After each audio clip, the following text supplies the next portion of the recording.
Hello everyone, welcome to home science classes. Home science classes में आपका स्वागत है। कैसे हैं आप?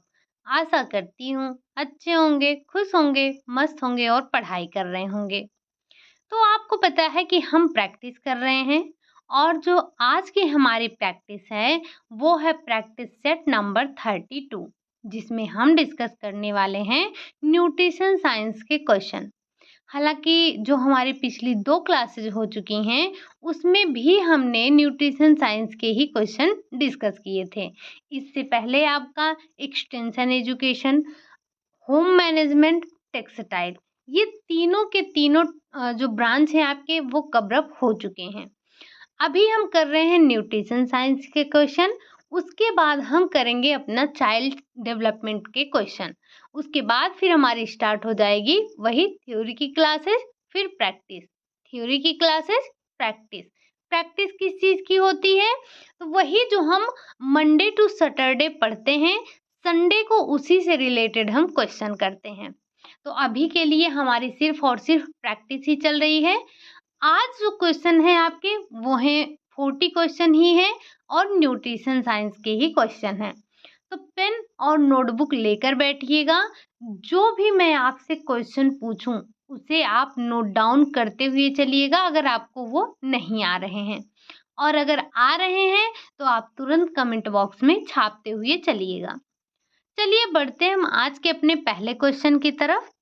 पहला क्वेश्चन है आपका, एलिन नामक यौगिक पाया जाता है। ये जो एलिन यौगिक होता है ये किस में पाया जाता है? क्या ये लहसुन में पाया जाता है? क्या ये हल्दी में पाया जाता है? क्या ये दालचीनी में पाया जाता है या फिर ये लौंग में पाया जाता है? तो जब हम थ्योरी की क्लासेस कर रहे थे तो वहाँ पे हमने आपको कुछ ऐसे ही तत्व लिखवाए थे, यानी कि कुछ भोज्य पदार्थ लिखवाए थे और उनमें पाए जाने वाले प्रमुख तत्वों के बारे में लिखवाया था और बोला था कि इसे रट जाइएगा। ये आपके जो क्वेश्चन होते हैं ये आपके नेट में तो काफ़ी पूछे जाते हैं, लेकिन ये आपके टीजीटी पीजीटी लेवल के लिए भी अच्छा है, ये यहाँ से भी क्वेश्चन पूछे जाते हैं। तो आपको अगर आपने याद किया है, आपको याद होगा तो बताइए कि जो ये एलिन नामक यौगिक है किसमें पाया जाता है? ये पाया जाता है आपका लहसुन में पाया जाने वाला तत्व होता है। क्या? एलिन जो होता है। अगला क्वेश्चन है, क्वेश्चन नंबर सेकंड है। आपको बताना है कि इनमें से कौन-सा सुमेलित नहीं है। वही टॉपिक है, अगर आपने उन पदार्थों को याद किया हो जो भोज्य पदार्थ थे उनमें जो पाए जाने वाले तत्व थे, अगर आपने उन्हें याद किया होगा, आपको याद होगा तो आपको आसानी से ये सारे क्वेश्चन आ रहे होंगे। है क्या? करक्यूमिन हल्दी में पाया जाता है, यूजीनॉल लौंग में पाया जाता है। ये जो यूजीनॉल है ये आपसे एक बार नहीं, दो बार नहीं, न जाने कितनी बार आपसे पूछा जा चुका है। एक बार आप अपने प्रीवियस ईयर क्वेश्चन जो भी हैं, चाहे वो किसी भी स्टेट के हों, आप उठा कर देखिएगा, उसमें ये क्वेश्चन आपको मिलेगा ज़रूर, ठीक? अगला है सिनकोल, ये लहसुन में पाया जाता है। ओलियोरेजिन ये काली मिर्च में पाया जाता है। अगर आपको कुछ नहीं याद आ रहा है, आपसे यहाँ पर पूछा क्या गया है, यहाँ पर आपसे पूछा गया है कि सुमेलित क्या नहीं है। तो इससे पहले वाला जो क्वेश्चन आपने देखा, वहाँ पर ही देखा कि जो ये लहसुन होता है, लहसुन में क्या पाया जाता है? एलिन नामक यौगिक पाया जाता है। तो इसका मतलब ये आपका जो थर्ड वाला है, ये आपका राइट ऑप्शन हो जाएगा, यानी कि ये आपका गलत है। ये जो लहसुन है, आपने देखा क्या पाया जाता है? एलिन पाया जाता है। तो फिर ये जो सिनकोल दिया गया है, ये किसमें पाया जाता है? ये भी तो किसी में पाया जाने वाला तत्व है। ये आपके पाया जाता है इलायची में। किसमें? इलायची में पाया जाने वाला तत्व आपका सिनकोल होता है। बाकी जो करक्यूमिन है ये सही है, हल्दी में पाया जाता है। लौंग में यूजिनॉल पाया जाता है और जो हमारी काली मिर्च है, काली मिर्च में ओलियोरेजिन पाया जाता है। ठीक? बढ़ते हैं हम अपने अगले क्वेश्चन की तरफ। क्वेश्चन नंबर थर्ड है, पूछ रहा है आपसे कि रम में सुरासार की मात्रा पाई जाती है। अब आप सोच रहे होंगे ये सुरासार क्या है? तो ये जो आपने अल्कोहल देखा था, वही अल्कोहल को ही हम हिंदी में सुरासार के नाम से जानते हैं। तो आपको बताना है कि जो रम था, रम, बियर, विस्की, ब्रांडी, ये सारी चीज़ें आपने देखी थी ना, जो आपने देखी थी किसमें? कार्बोनेटेड पेय पदार्थ, फल वाले पेय पदार्थ यानी कि पोषण देने वाले पेय पदार्थ, साथ ही साथ आपने देखा था स्फूर्ति देने वाले पेय पदार्थ। तो उसी में आपने ये देखा था क्या? रम। आपको बताना है कि जो रम है, रम में अल्कोहल की मात्रा कितनी होती है? लेकिन ये हिंदी आप ध्यान रखिएगा, सुरासार। तो क्या ये 20 से 25% होती है?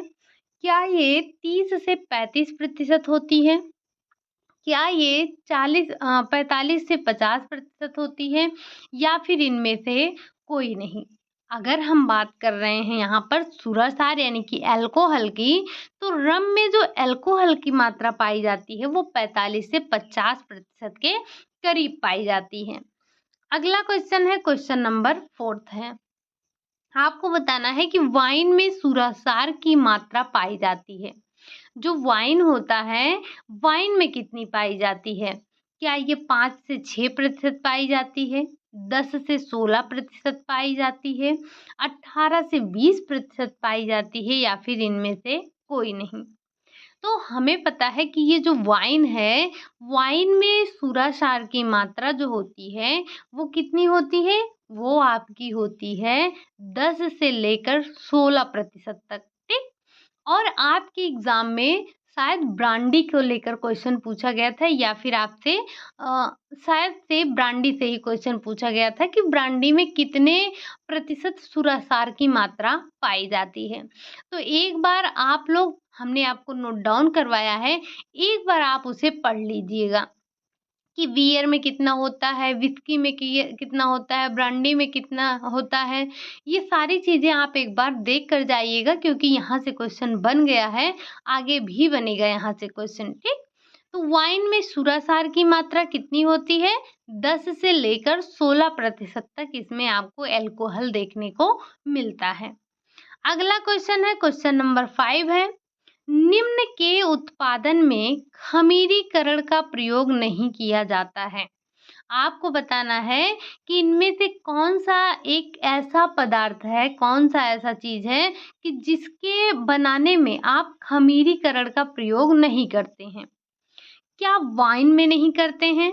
क्या कोको पाउडर में नहीं करते हैं? क्या चीज़ में नहीं करते हैं? या फिर मार्मलेड में नहीं करते हैं? तो ये जो मार्मलेड है, मार्मलेड आपका किससे बनाया जाता है? फलों से बनाया जाने वाला पदार्थ होता है। ये जो वाइन हो गया, कोको पाउडर हो गया, चीज़ हो गया, ये सारे के सारे आपके खमीरीकरण विधियों से खमीरीकरण करके इनको प्राप्त किया जाता है। लेकिन ये जो मार्मलेड होता है, मार्मलेड आपका ये खमीरीकृत नहीं होता है, इसका खमीरीकरण नहीं किया जाता है। अब ये तो आपने देख लिया कि जो मार्मलेड है, मार्मलेड का खमीरीकरण नहीं होता है। लेकिन आपके लिए प्रश्न है, ये बताइए कि जो मार्मलेड हो गया, आपके जो स्क्वैश हो गए, इन सब को संरक्षित करने के लिए आप किसका किसका प्रयोग करते हैं? इसके संरक्षण के लिए किस रसायन का प्रयोग करते हैं? अगर आपने ध्यान दिया हो, तो हमने इसे अपने प्रैक्टिस सेट में इंक्लूड भी किया है, ठीक? अगला क्वेश्चन है, क्वेश्चन नंबर 6 है। आपको बताना है मानव दूध में बाइफाइडस कारक क्या करता है? मानव दूध में जो बाइफाइडस कारक होते हैं, ये क्या करते हैं? क्या ये ई कोली के विकास को रोकता है? क्या ये लैक्टोबैसिली के विकास को रोकता है? क्या ये ई कोली, लैक्टिबैसिली दोनों के ही विकास को रोकता है? या फिर ई कोली और लैक्टोबैसिली दोनों के विकास को प्रोत्साहित करता है, या फिर ये बढ़ावा देता है? तो हमें पता है ये जो बाइफाइट्स होते हैं मानव दूध में, ये करते क्या हैं? तो इनका कार्य होता है जो ई कोली और लैक्टोबैसिली दोनों के विकास को रोकना, ये इनका कार्य होता है। अगला क्वेश्चन है क्वेश्चन नंबर 7। कच्चे फलों से कठोर गंध आती है क्योंकि उसमें होता है। आप कोई कच्चा फल लीजिए और देखिए उसमें एक अजीब सी महक आती है, मतलब उसमें एक कठोरपन का मतलब यहाँ अ, कड़ा से नहीं है। कठोरपन का मतलब ये होता है कि एक उसकी महक ही थोड़ी अलग सी आती है, ठीक? अगर कोई आप कच्चा फल लीजिए, जैसे आपके यहाँ अमरूद ही होगा, तो आप एक हाथ में कच्चा अमरूद लीजिए और एक हाथ में आप पका अमरूद लीजिए। देखिए दोनों की जो महक होगी उसमें आपको डिफ़रेंस देखने को मिलेगा। वही जो डिफ़रेंस है कच्चे फल में थोड़ी खटास टाइप की, कठोर की जगह हम इसको खटास कह सकते हैं। तो जो वो खटास सी गंध आती है वो क्यों होता है? ऐसा कौन-सा तत्व होता है जिसकी वजह से उसकी गंध ऐसी होती है? क्या ट्रिप्सिन निरोध के होने से, टैनिन के होने से, सैपोनिन्स के होने से या फिर फेविज़्म के होने से? तो जो फलों की कठोस फलों की खटास वाली गंध है, वो क्यों होता है? तो वो ट्रिप्सिन निरोध के कारण होता है। अगला क्वेश्चन है, क्वेश्चन नंबर 8 है। निम्नलिखित में से कौन से भोजन लैक्टिक अम्ल किण्वन द्वारा उत्पादित होते हैं? आपको बताना है इनमें से कौन सा ऐसा भोजन है जो कि लैक्टिक अम्ल किण्वन के द्वारा उत्पादित होता है? क्या बियर है, पनीर है, सिरका है या फिर दही है? तो आपको पता है कि जो ये लैक्टिक अम्ल के किण्वन के द्वारा हमें प्राप्त होता है, वो हमें प्राप्त होता है दही। क्या प्राप्त होता है? तो वो हमें प्राप्त होता है दही। अगला क्वेश्चन है, क्वेश्चन नंबर 9 है। अभिकथन है, कथन कारक का है। अभिकथन है कि संघनित दूध में भूरापन मेलार्ड प्रक्रिया के कारण होता है। इसका जो कारण बताया जा रहा है, यह रिड्यूसिंग शर्करा व वसा के बीच होने वाली प्रक्रिया से होता है। कोड आपका दिया गया है ए आर दोनों सही है, यानी कि जो कथन है और जो कारण है दोनों सही हैं, या दोनों गलत हैं, कथन और कारण दोनों गलत हैं, या फिर कथन आपका सही है यानी कि ए सही है और आर गलत है, या फिर ए गलत है और आर सही है। अगर आपको याद हो तो हमने एक थोड़ी-सी चर्चा की थी, कहाँ पर? जैसे जो दूध होता है, पहली बात ये जो पहला ऑप्शन आपसे कह रहा है कि संघनित दूध में भूरापन मेलार्ड प्रक्रिया के कारण होता है। आप दूध को क्या करिए, दूध को पकाइए काफ़ी देर तक, देखिए दूध जो है वो हल्का ब्राउन कलर ले लेता है। तो जो वो ब्राउन कलर ले लेता है, ये कह रहा है कि ये मिलार्ड क्रिया के कारण होता है। तो ये बात तो सही है कि ये जो भूरापन आ रहा है, ये क्यों आ रहा है? ये मिलार्ड क्रिया के कारण आ रहा है। दूसरा कारण क्या बता रहा है कि यह रिड्यूसिंग शर्करा व वसा के बीच होने वाली प्रक्रिया है। लेकिन ये जो प्रक्रिया होती है, ये आपके दूध और आपके शर्करा के बीच होने वाली प्रक्रिया होती है, ठीक? जब आप और चीनी को दूध और चीनी की प्रक्रिया करवाते हैं, तब क्या होता है? तब ये आपका भूरापन आता है। यहाँ पर ऑप्शन आपका क्या हो जाएगा? ये आपका दूध और शर्करा के बीच होने वाली प्रतिक्रिया होती है। ऑप्शन आपका थर्ड वाला यहाँ पर सही हो जाएगा। अगला क्वेश्चन है, क्वेश्चन नंबर 10 है। डॉट डॉट यानी कि आपको बताना है किस प्रकार के दूध में वसा की जो मात्रा है वो केवल 0.05 से लेकर 0.1% तक पाया जाता है। आपको बताना है कि इसमें से कौन से ऐसा दूध है जिसमें वसा की मात्रा इतनी होती है।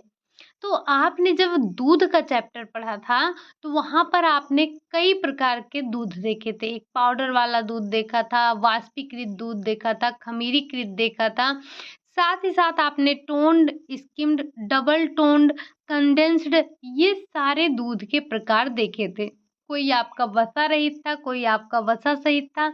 तो इस तरह से आपने दूध कई प्रकार के देखे थे और वहाँ पर वसा की मात्रा भी देखी थी।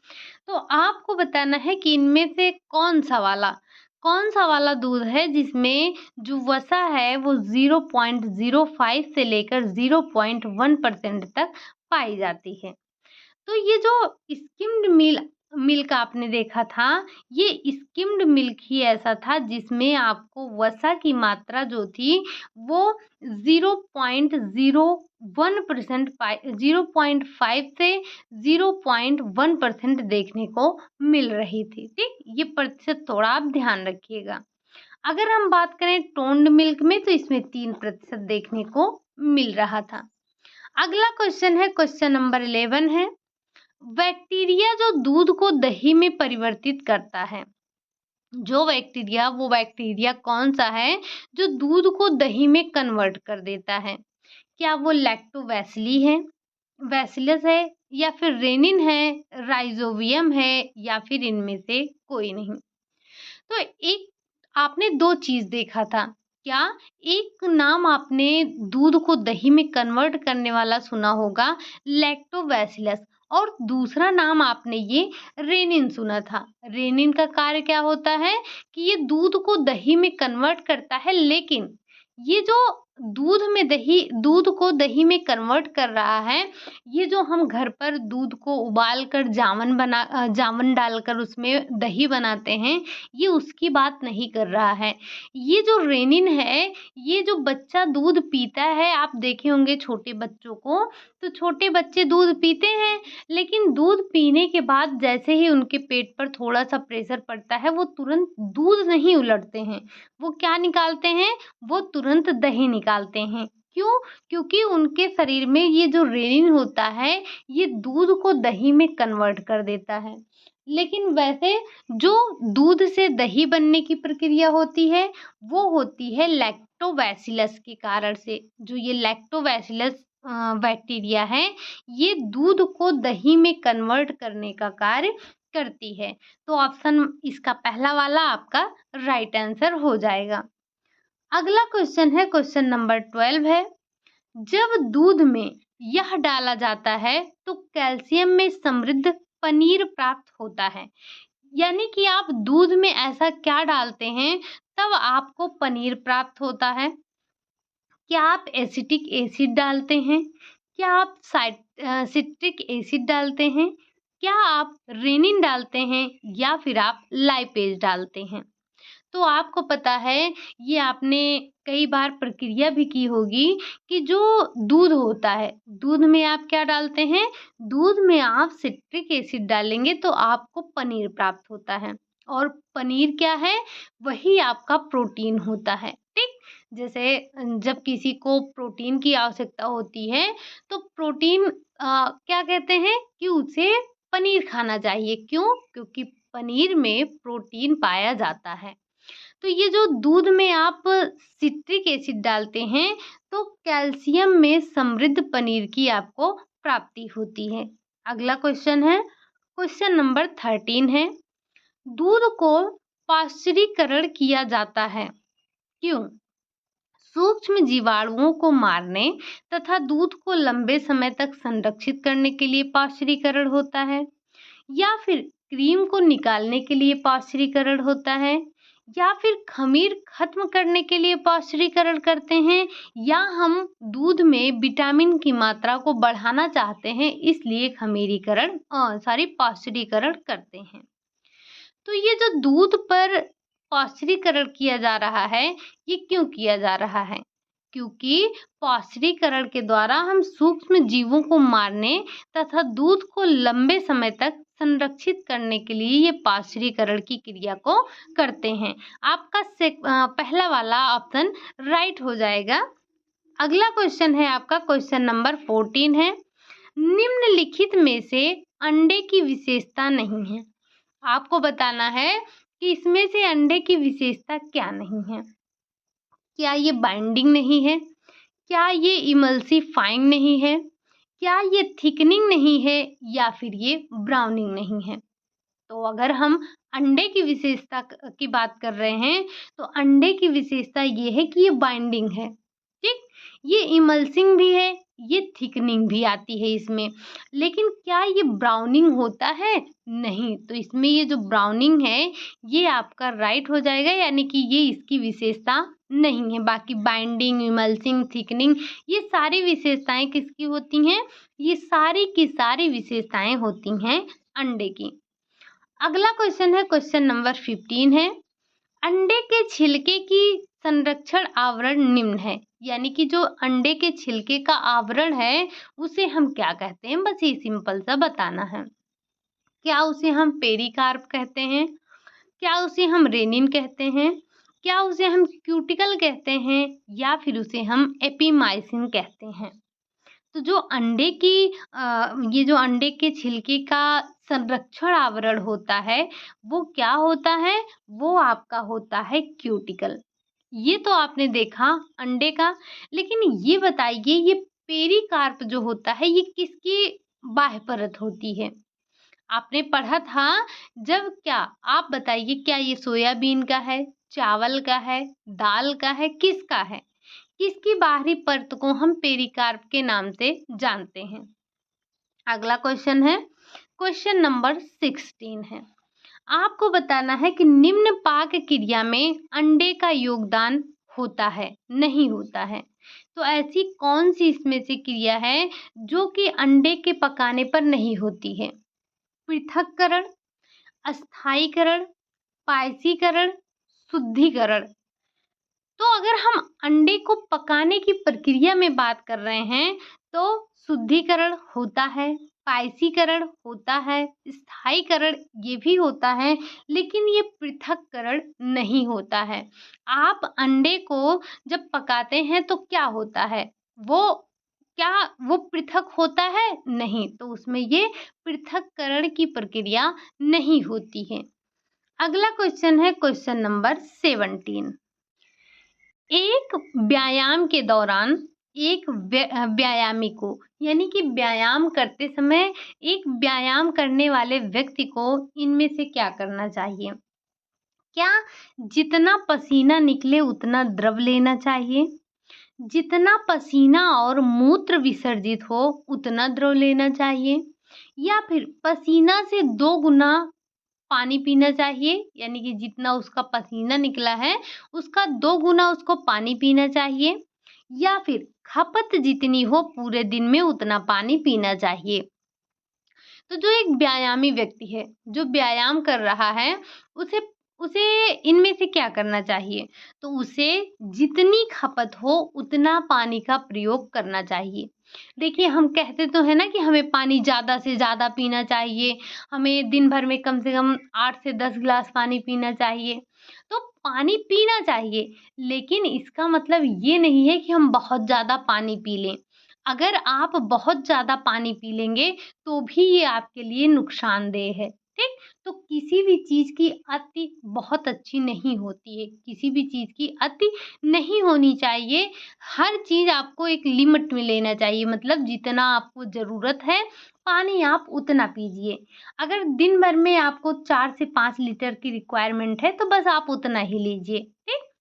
अगला क्वेश्चन है, क्वेश्चन नंबर 18 है। एर्गोनॉमिक्स शब्द को ग्रीक शब्द एर्गोन और नॉमिस से बनाया गया है, जिसका अर्थ है, क्या है इसका अर्थ? क्या नैसर्गिक नियम के साथ काम करना है? खड़े रहकर काम करना है? काम के साथ खड़ा होना है? या फिर कोई नहीं? अगर हम बात कर रहे हैं एर्गोनॉमिक्स की, तो ये किस शब्द ग्रीक शब्द एर्गोन और नॉमस से बना है, जिसका अर्थ ये होता है कि नैसर्गिक नियमों के साथ में काम करना, ठीक? अगला क्वेश्चन है, क्वेश्चन नंबर 19 है। किसी के भोजन में हरी सब्जियां आवश्यक क्यों हैं? अगर कोई व्यक्ति भोजन करता है तो उसके लिए हमें हरी पत्तेदार सब्जियां रखना क्यों आवश्यक है? आपने ये सुना ही होगा कि हमें अपने प्रतिदिन के भोजन में हरी पत्तेदार सब्जियों का सेवन करना चाहिए, क्यों करना चाहिए? वे सलाद में अच्छी दिखती हैं, वे आपके दाँतों को चमकता हुआ रखती हैं, उनमें बहुत सारे विटामिन और खनिज होते हैं या फिर इनमें से कोई नहीं। तो ये जो हरी पत्तेदार सब्जियाँ होती हैं, इनसे हमें विटामिन और मिनरल्स मिलते हैं। अब हमें इन्हें अपने भोजन में रोज़ क्यों इंक्लूड करना चाहिए? क्योंकि आपको पता है कि जो ये हमारे विटामिन्स होते हैं, जो खनिज लवण होते हैं, इन्हें हमें ये हमारे सूक्ष्म मात्रिक पोषक तत्व होते हैं। और ये जैसे विटामिन बी हो गया, विटामिन सी हो गया, तो ये जो आपके शरीर में संग्रह नहीं होते हैं, ये आपके विटामिन बी और सी तो तुरंत निकल जाते हैं, घुलनशील होते हैं, पानी के साथ ये घुलकर निकल जाते हैं।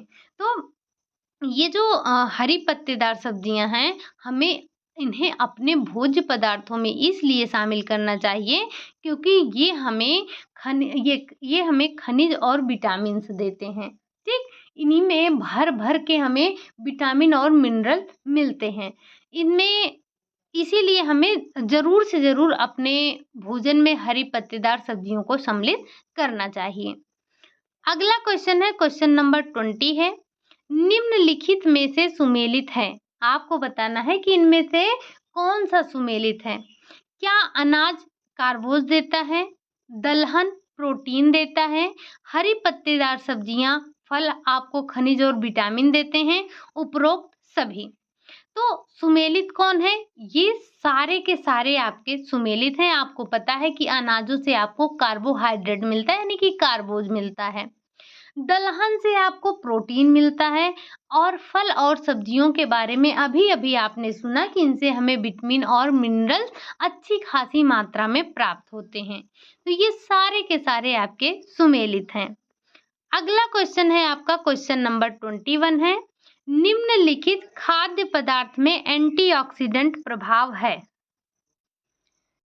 कैरोटीनॉइड्स में है, विटामिन ए में है, विटामिन सी में है या फिर उपरोक्त सभी।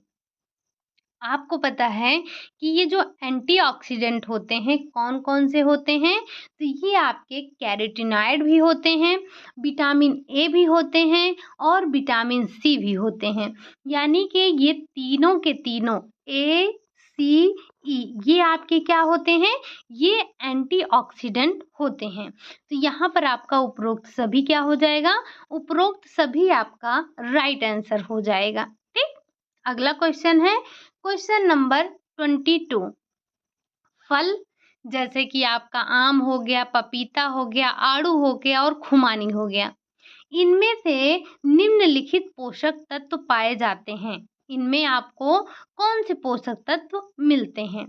क्या ये एंटीऑक्सीडेंट होते हैं? क्या ये कार्बोज होते हैं? या ये घुलनशील रेशे हैं या फिर उपरोक्त सभी?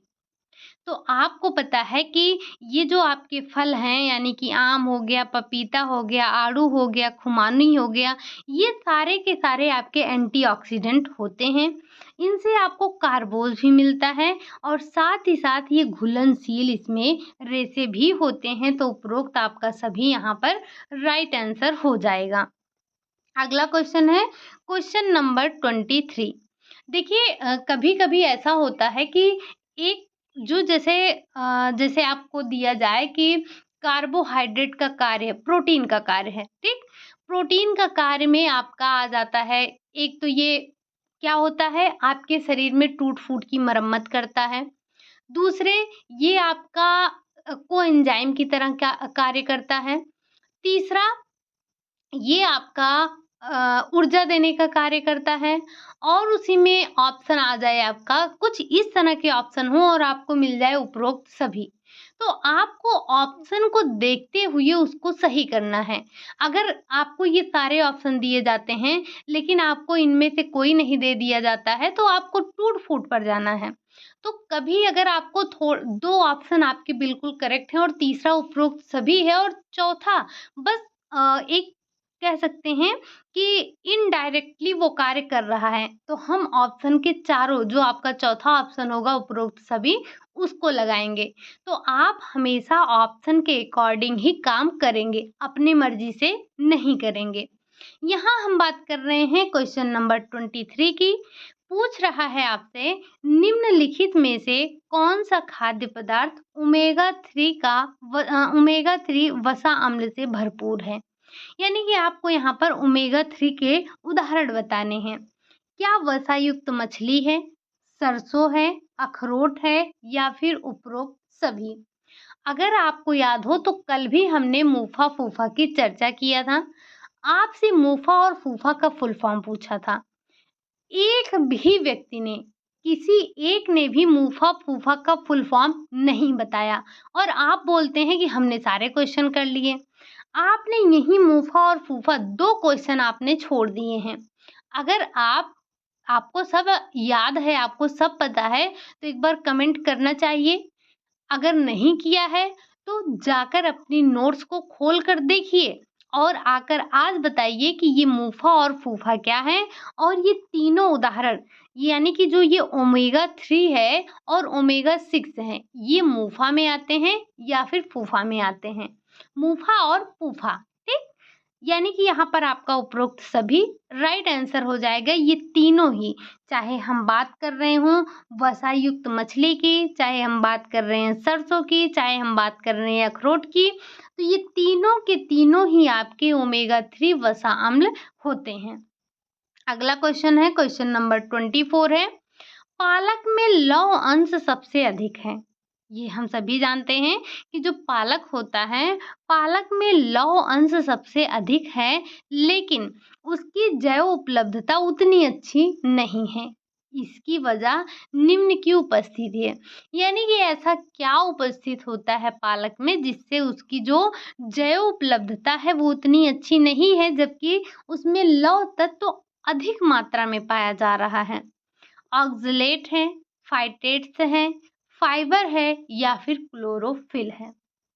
तो हमें पता है कि ये जो हमारा पालक है हरा है तो क्लोरोफिल है ही, लेकिन इसमें ये पूछा जा रहा है कि ये किसकी वजह से ये जो इसकी जैव उपलब्धता है ये अच्छी नहीं है, वो है आपका ऑक्सलेट। ये जो ऑक्सलेट है इसकी वजह से जो हमारे पालक में लौह अंश पाया जा रहा है वो अधिक होने के बाद भी उसकी जैव उपलब्धता उतनी अच्छी नहीं है। अगला क्वेश्चन है, क्वेश्चन नंबर 25 है। कह रहा है, चावल और दाल को अलग खाने की अपेक्षा खिचड़ी जो दाल चावल से बनती है उसमें अधिक पौष्टिक तत्व होते हैं, क्यों। आपको पता है कि जब हम दाल या चावल की बात करते हैं तो उसमें जो हमारे आवश्यक अमीनो अम्ल होते हैं वो सारे नहीं होते हैं।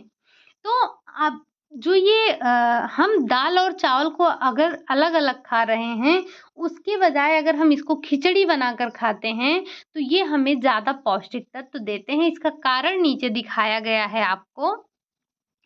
दाल लाइसिन प्रदान करता है जो कि चावल में कम है। अगला है, चावल मिथ्योनिन प्रदान करता है जो कि दाल में कम है। तीसरा है, चावल विटामिन सी प्रदान करता है जो कि दाल में कम है, या फिर पहला और दूसरा आपका सही है। तो हमें पता है कि जो दाल होता है, दाल लाइसिन प्रदान करता है क्योंकि चावल में ये कम होता है, लेकिन चावल इनको मिथ्योनिन प्रदान करता है जो कि दाल में कम होता है। तो ये दोनों ही अपने-अपने पौष्टिक तत्वों को एक दूसरे के साथ साझा कर लेते हैं। जैसे जैसे ये मान लीजिए कि आप हैं और आपका कोई फ्रेंड है। आपने सब्जी रखा है और एक ने रोटी रखा है। तो करेंगे क्या, आप रोटी-रोटी खा लीजिए और वो सब्जी-सब्जी खा लें। ये अच्छा है कि ये बेहतर है आप उसे अपनी थोड़ी-सी सब्जी दे दें और वो आपको अपनी थोड़ी-सी रोटी दे दे, ये बेहतर है। तो वही चीज़ यहाँ पर है कि जो इसमें जो पौष्टिक तत्व होते हैं, जो प्रोटीन होते हैं, ये क्या करता है, जो आवश्यक अमीनो अम्ल हैं, उनको क्या करता है, साझा करता है। जो चावल के पास नहीं है, वो दाल के पास है और जो दाल के पास नहीं है, वो चावल के पास है। तो ये दोनों आपस में जब मिल लेते हैं, तो इनका जो आवश्यक अमीनो अम्ल है, वो पूर्ण हो जाता है, वो हमें प्राप्त हो जाता है। ये तो रहा इस क्वेश्चन की बात। अब ज़रा ये बताइए कि जब हम खिचड़ी बनाते हैं, ये हमने आपको लिखवाया भी और क्वेश्चन भी करवाया है कि जो खिचड़ी बनती है उसमें चावल और दाल का अनुपात कितना होता है। अब देखिए जो भी आप बताएगा वो चावल और दाल दोनों का बताएगा। ऐसा नहीं है कि जैसे आपने लिख दिया 2:3 या 3:2, 1:3, 3:1। अब ऐसे मुझे समझ में क्या आएगा कि आप क्या कहना चाह रहे हैं। इसके लिए आपको मैं बता रही हूँ कि कैसे लिखेंगे। आप लिखेंगे चावल, उसके बाद दाल, फिर जो अनुपात है उसको लिखेंगे। कितना अनुपात कितना है, 2:3 या 3:2 कितना है वो आप बताइए। ठीक, इस तरह से आप मुझे लिख कर बताइएगा, तब मुझे समझ में आएगा कि दाल और चावल का अनुपात बता रहे हैं या फिर चावल और दाल का अनुपात बता रहे हैं। अगला क्वेश्चन है क्वेश्चन नंबर 26। गर्भावस्था में महिलाओं द्वारा अपने आहार में आयोडीन की कमी की पर्याप्त मात्रा न लेने से प्रायः शिशुओं में कौन सा रोग हो जाता है।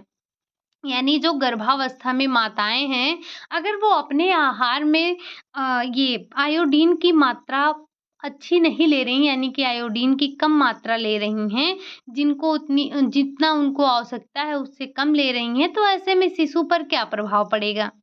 क्या मिक्सिडिमा होगा, क्रेटिनिज्म होगा, घेंगा होगा, रिकेट्स होगा। तो आप सबको पता है कि ये तीनों रोग हमारे आयोडीन की ही कमी से होने वाले हैं।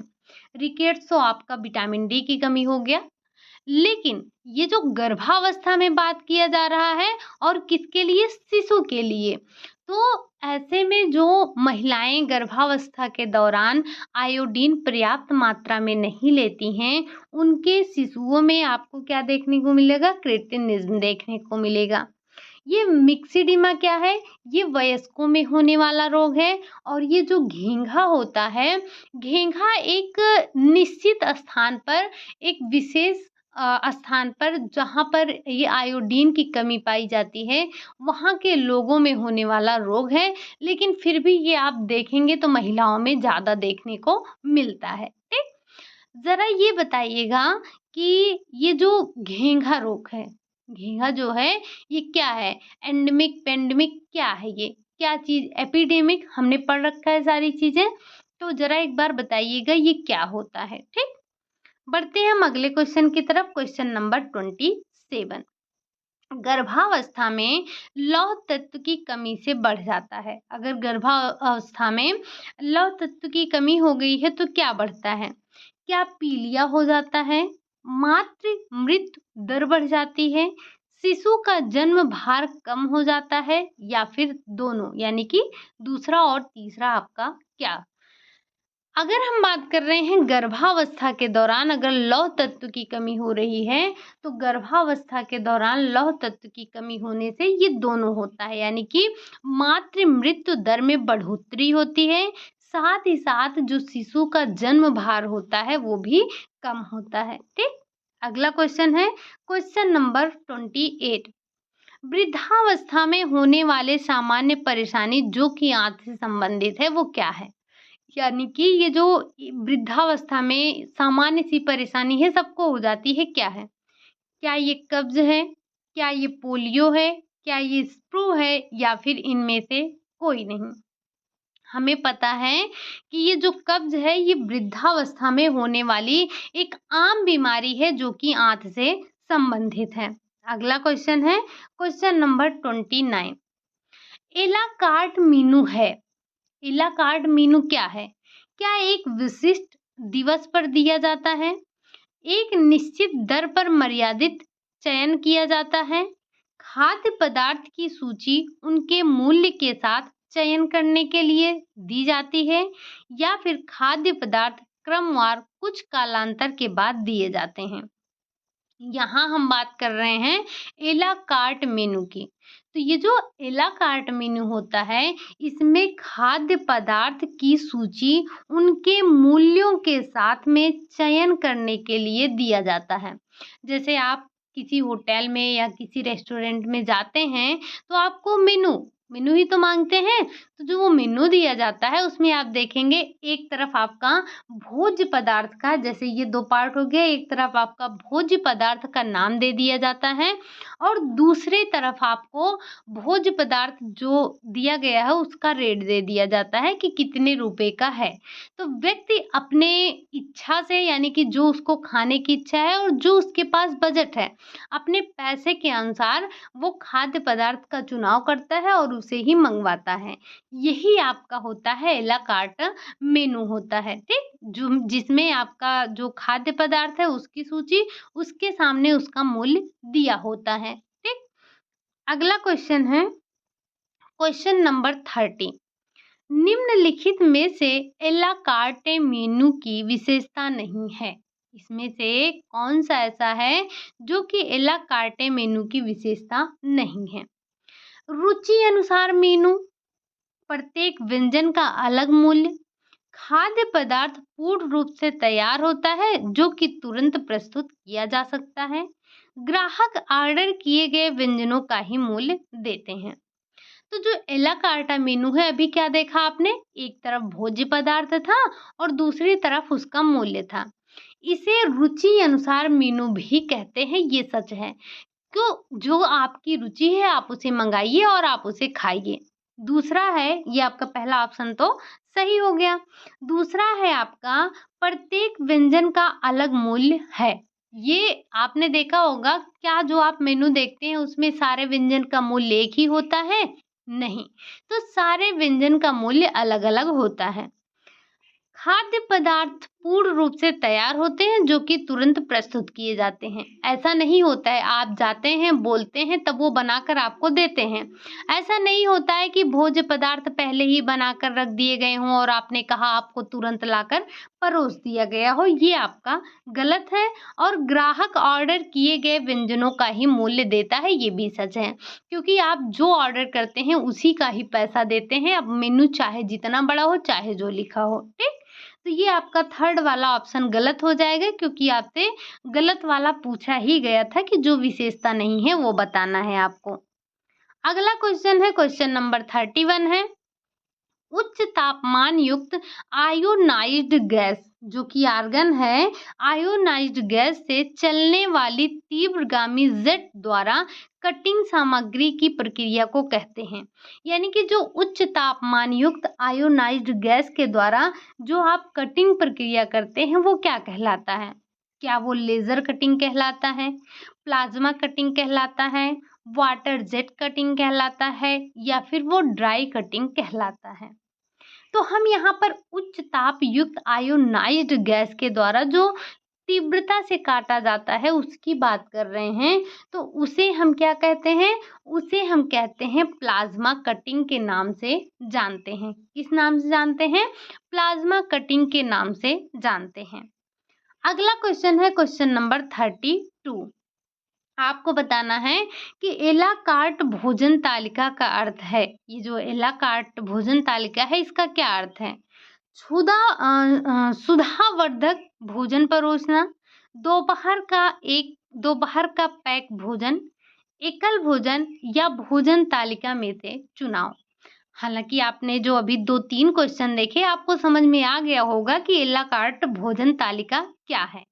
तो जो ये भोजन तालिका में से हम चुनाव कर रहे हैं, यही आपका एला कार्ट भोजन तालिका कहलाता है या होता है। अगला क्वेश्चन है क्वेश्चन नंबर 33। वह मेनू जहां खाद्य पदार्थ की कीमत अलग-अलग लिखी जाती है कहलाता है, क्या कहलाता है? तय मेनू कहलाता है, टेबल डी हॉट मेन्यू कहलाता है, एला कार्ट मेन्यू कहलाता है, या फिर इनमें से कोई नहीं। तो भाई अभी अभी पीछे आपने 3 से 4 क्वेश्चन देख लिए हैं, आपको आंसर इसका समझ में आ गया कि किसमें आप खाद्य पदार्थों के अलग अलग मूल्य को देखते हैं, यानी कि अलग अलग जो खाद्य पदार्थ हैं उनके अलग अलग मूल्य देखते हैं। अगला क्वेश्चन है क्वेश्चन नंबर 34 है, लीवर सिरोसिस के लिए प्रस्तावित आहार है। लीवर सिरोसिस क्या है? यकृत से संबंधित रोग है। आपको पता है जो फैटी लीवर होता है क्या होता है? वो लीवर सिरोसिस होता है। इसमें कैसा आहार देना चाहिए? अधिक श्वेतसार और अधिक सोडियम युक्त, कम प्रोटीन तथा अधिक श्वेतसार, कम प्रोटीन तथा अधिक प्रोटीन तथा कम सोडियम युक्त आहार देना चाहिए। अगर हम बात कर रहे हैं किसकी, लीवर सिरोसिस की, तो इसमें हमें अधिक प्रोटीन और कम सोडियम युक्त आहार देना चाहिए। अगला क्वेश्चन है क्वेश्चन नंबर 35। बुजुर्गों के इलाज को कहते हैं, जो बुजुर्ग व्यक्ति हैं उनके इलाज को क्या कहते हैं? क्या उन्हें क्रॉसिंग एज कहते हैं, परिपक्वता कहते हैं, जरा चिकित्सा कहते हैं या फिर टूट फूट कहते हैं? अगर हम बात कर रहे हैं बुजुर्गों के इलाज की, तो उसे हम जरा चिकित्सा के नाम से जानते हैं। ठीक, अगला क्वेश्चन है आपका क्वेश्चन नंबर 36। ओंकोलॉजी किस रोग का निदान एवं उपचार है? ओंकोलॉजी किस रोग का निदान और उपचार होता है? क्या तपेदिक का, वृक्क का, कैंसर का या फिर एड्स का? जब भी हमने फिजियोलॉजी पढ़ा था, चाहे हमने हड्डी पढ़ा था, मांसपेशी पढ़ा था, हमने ब्लड पढ़ा था, हमने तंत्रिका तंत्र पढ़ा, हमने श्वसन तंत्र पढ़ा, हमने हर चीज़ को देखा था कि उसके अध्ययन को क्या कहते हैं। उसी तरह से आपको बताना है कि ये ओंकोलॉजी जो है, ये किस रोग के निदान, उपचार या फिर कह सकते हैं कि किस रोग के अध्ययन को ओंकोलॉजी कहा जाता है। तो ये कहा जाता है आपका जो कैंसर का इलाज होता है, कैंसर के रोग का निदान उपचार जो होता है, वो ओंकोलॉजी के नाम से जाना जाता है। ज़रा एक बार आप बताइएगा कि ये जो वृक्क है या किडनी है, किडनी के अध्ययन को हम क्या कहते हैं? ठीक, किडनी का अध्ययन क्या कहलाता है? आपने हड्डी का अध्ययन देखा, आपने किडनी का अध्ययन देखा, आपने यकृत का अध्ययन देखा, आपने मांसपेशियों का अध्ययन देखा, आपने दांतों का अध्ययन देखा, आपने पता नहीं कितना कितना अध्ययन देख डाला है। तो जरा एक बार बताइएगा कि ये जो वृक्क है यानी कि जो हमारी किडनी है, किडनी के अध्ययन को क्या कहते हैं? बढ़ते हैं हम अपने अगले क्वेश्चन की तरफ। Question number 37। आपको बताना है ORS। ORS का पूर्ण रूप क्या है? ओरल रेगुलेशन साल्ट है, ओरल रेटिड साल्ट है, ओरल रिहाइड्रेशन साल्ट है या फिर ओरल रेवोल्यूशन साल्ट है? तो हमें पता है जो हमारा ओरल ORS है, ये ओरल रिहाइड्रेशन साल्ट का ही फुल फॉर्म होता है। ठीक, कहीं कहीं आपको ओरल रिहाइड्रेशन सॉल्यूशन भी देखने को मिलेगा। अगला क्वेश्चन है क्वेश्चन नंबर 38। आपको बताना है कि हाथ पैर शून्य होना, यानी कि जब हाथ और पैर शून्य हो जाते हैं तो ऐसी स्थिति को क्या कहते हैं? क्या वेनेसिस कहते हैं? क्या उसे पैरास्थीसिया कहते हैं? क्या उसे हाइपरकैलमिया कहते हैं या फिर इनमें से कोई नहीं? तो ये जो हाथ पैर शून्य होने की प्रक्रिया है, यानी कि जिसमें आपका हाथ पैर शून्य हो जाता है, उसे हम क्या कहते हैं? उसे हम पैरास्थीसिया के नाम से जानते हैं। जैसे जैसे जो अधिगम विकार होते हैं, आपने डिसलेक्सिया, डिस्ग्राफिया, डिसकैलकुलिया ये सारी चीज़ें देखी हैं, वैसे भी आपको ध्यान रखना है पैरास्थीसिया क्या है? तो ये हाथ पैर का शून्य होना पैरास्थीसिया के नाम से जाना जाता है। आप बताइए हाइपरकैलमिया क्या है? यहाँ पर हाइपरकैल्सीमिया नहीं पूछा गया है, हाइपरकैलमिया पूछा गया है। एक बार आप बताइए। अगला क्वेश्चन है क्वेश्चन नंबर 39। रक्त में पोटेशियम की बढ़ी हुई मात्रा कहलाती है। अगर आपके ब्लड में पोटेशियम की मात्रा बढ़ गई है तो ऐसी स्थिति क्या कहलाती है? हाइपोकैलमिया कहलाती है, हाइपरकैलमिया कहलाती है, हाइपरकैल्सीमिया कहलाती है या फिर हाइपोकैल्सीमिया कहलाती है? हालांकि ये पिछला क्वेश्चन था, आपका आंसर आ ही गया। तो जो रक्त में पोटेशियम की बढ़ी हुई मात्रा होती है, एक कॉन्सेप्ट आपको हमने क्या सिखाया था? हाइपो और हाइपर। हाइपो क्या दर्शाता है? किसी भी चीज़ की घटी हुई मात्रा। और हाइपर आपको क्या दर्शाता है? हाइपर किसी भी चीज़ की बढ़ी हुई मात्रा दर्शाता है। तो यहाँ पर आपको समझ में आ रहा है कि आपका ये हाइपो वाला तो होगा नहीं। क्यों? क्योंकि ये आपको बढ़ी हुई मात्रा दिखा रहा है। तो यहाँ जो आपसे रक्त में पोटेशियम की बढ़ी हुई मात्रा दिखा रहा है, ये आपका हाइपरकैलमिया के नाम से जाना जाता है। अगला क्वेश्चन है और आज का आपका लास्ट क्वेश्चन है। आपको पता है कि हमारी क्लासेस बहुत लंबी हो जा रही थी, इसीलिए हमने प्रश्नों की संख्या को घटा दिया है ताकि कोई दिक्कत ना हो। ठीक? निम्नलिखित में से सुमेलित है। आपको बताना है कि कौन सा इसमें सुमेलित है। एक तरफ आपको रोक दिया गया है, दूसरी तरफ आपको भोज्य पदार्थ दिया गया है जो कि वैन होता है। ठीक? सीलियक रोग है, इसमें आपको क्या नहीं देना चाहिए? गुलेटिन नहीं देना चाहिए। वृक्क फेल होने पर प्रोटीन नहीं देना चाहिए। यकृत में जैसे फैटी लीवर हो गया, लीवर सिरोसिस हो गया तो उसमें वसा नहीं देनी चाहिए या उपरोक्त सभी।